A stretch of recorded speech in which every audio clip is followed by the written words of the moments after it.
What's up, everybody? I'm happy to bring you an actual sprint workout for the first time in a while, so let's get into it. There's going to be a little bit of warm-up activity, some jumping, and then some sprinting. So lately I've been starting with hurdle mobility. I used to never do it, but considering I've had so many issues with my hips, and I just think it's one of those things where even though they're simple exercises, you're working on opening up certain areas of the body, you're lengthening certain tissues, you're working on posture, and all those things are good and healthy. And it's a low intensity way to get started in your workout.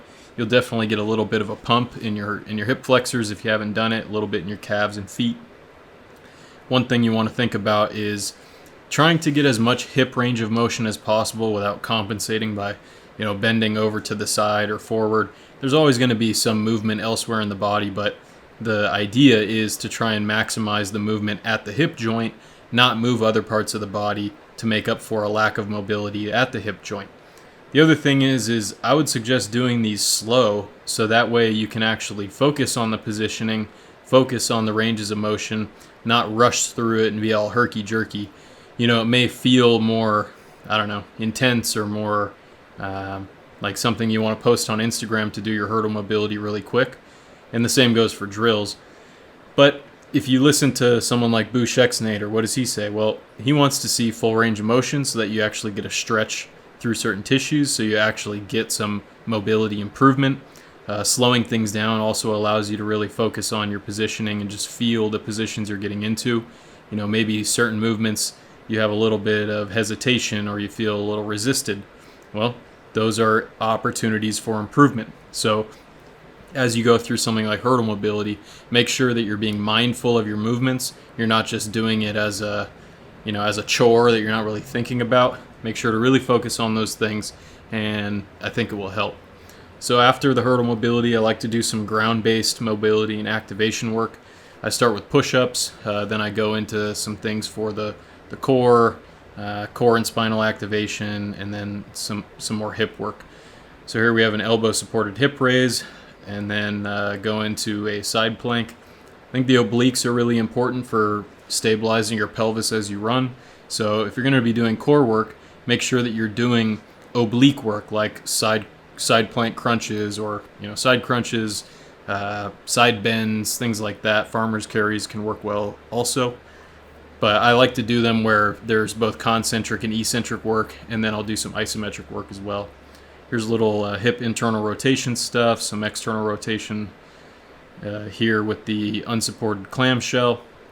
Basically trying to open up my adductors and get some blood flow into the glutes, get some activation there. Then I like to do single leg raises, but keeping my hips off the ground. If you think about when you're sprinting, when one hip is flexing, the other one is extending. So here we have a little bit of a quasi-isometric glute bridge on one side and then some hip flexion on the other.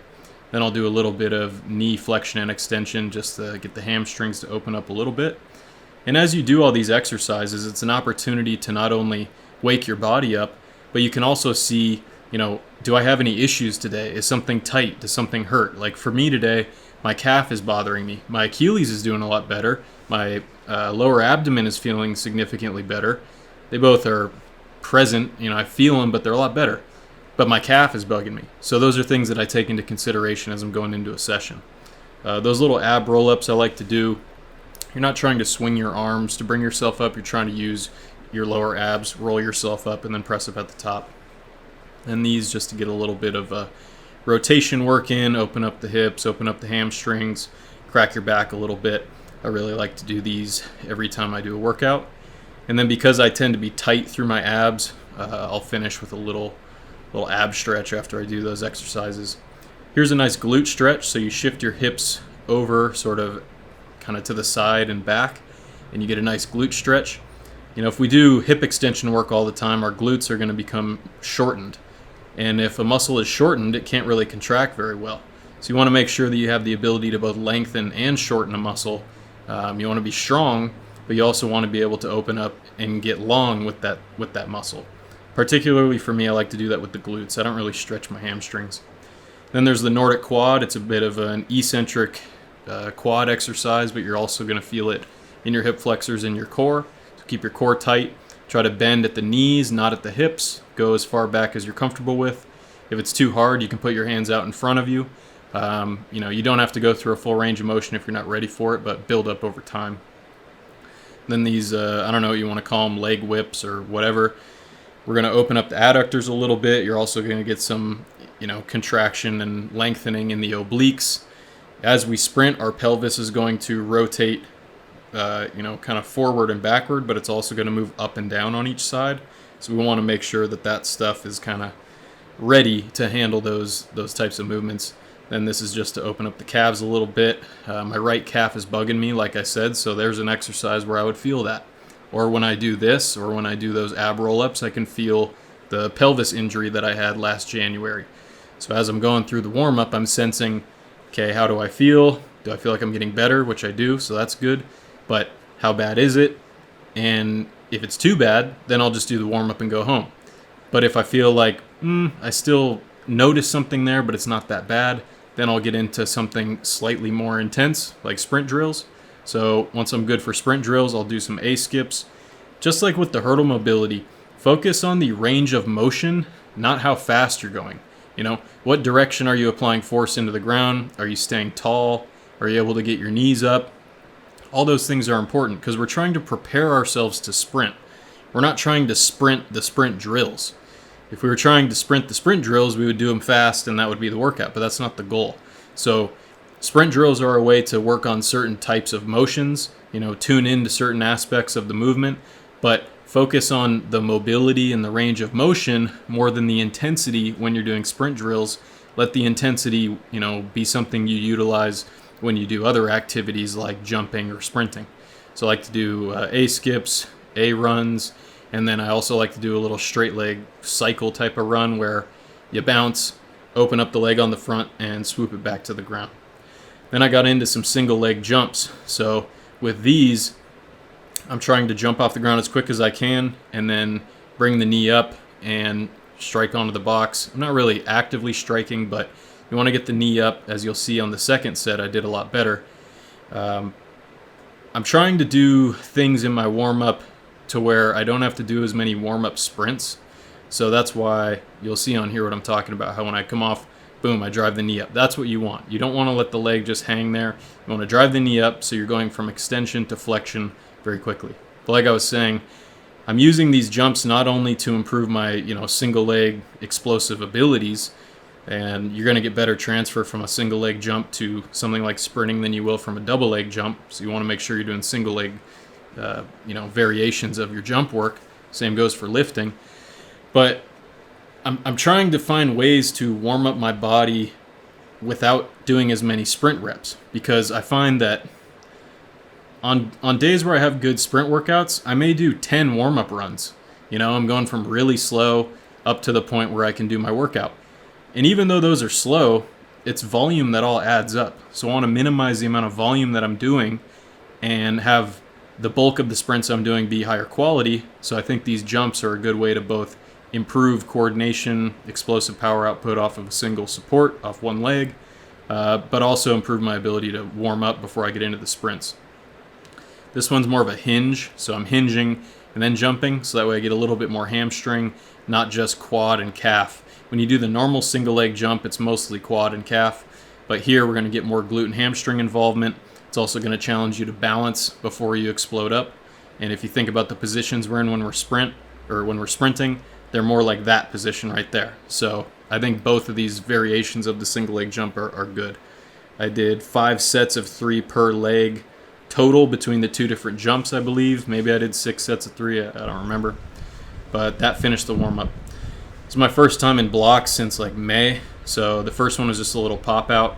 Nothing crazy, just getting out, feeling myself in blocks again. First step looks okay, second step looks okay, third step looks okay. Not covering a whole lot of ground, but like I said, it was just a pop-out. And then I start to reach a little bit as I slow down. That's a habit I want to get rid of.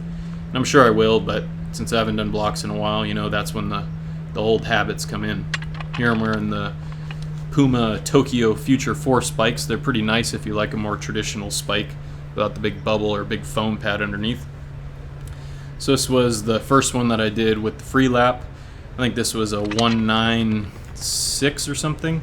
So nothing fast, but it felt good to get out, and I felt okay. Attacking back, rising gradually, not bad for my first real block start in like 3-4 months, something like that. Yeah, about 4 months. Then I did another one, and you'll see that as I get out, my glasses go flying. So I launch, I hit myself in the face with them, and then and then they're gone. One thing I'm doing in these block starts is, here you'll see the slow motion glasses getting launched, RIP. One thing I'm looking at in these block starts is, does my head move before my hips? And typically that's what I see happen. So when you do like an up-close slow-mo shot, you can see, are you displacing your hips first or your head? If your head moves and your hips don't after the gun goes off, that's time that you're wasting. You'll see I kind of reach here, a little sort of overstriding. But anyways, one thing that I think you can pay attention to as you look at your own block starts is make sure that you're displacing your hips first before any other motion happens.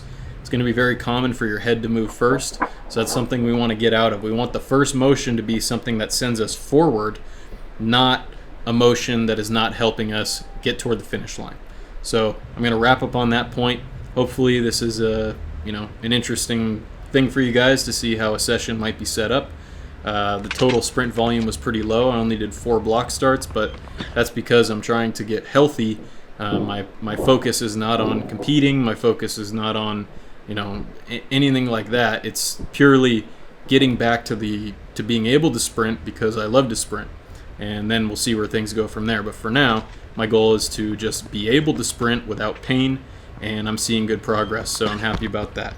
But anyways, that's it for now, guys. I hope you enjoyed the video. I'll catch you guys next time. This is Cody Bidlow with SprintingWorkouts.com and ATHLETE.X signing off.